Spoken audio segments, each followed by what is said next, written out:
Well, howdy there, Internet people. It's Beau again. So today, we're going to talk about Trump's $625 million bailout for coal. The Trump administration has announced that it will be devoting hundreds of millions of dollars to support an energy source that has plummeted in use. According to the Energy Information Administration, in 2000, coal supplied about half of the country's electricity. Last year, it was only about 15%. The industry has lost about half its jobs over the last decade.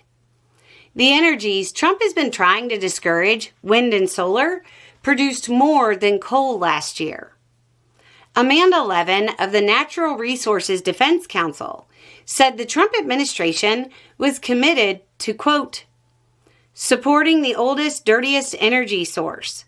It's handing our hard-earned tax dollars over to the owners of coal plants that cost more to run than new clean energy. This is a colossal waste of our money at a time when the federal government should be spurring along the new energy sources that can power the AI boom and help bring down electricity bills for struggling families.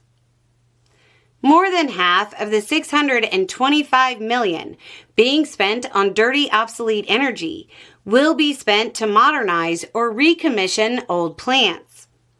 On top of blowing hundreds of millions of dollars, the administration also announced the opening of 13.1 million acres of federal land for coal leasing. We got a question asking why coal needs hundreds of millions of dollars. Back in April, Christy Walsh, who's an attorney at the NRDC, might have best encapsulated the issue coal has. She wrote, quote, why? Because it can't compete. Not on cost, not on speed to market, not on clean air, and not on health.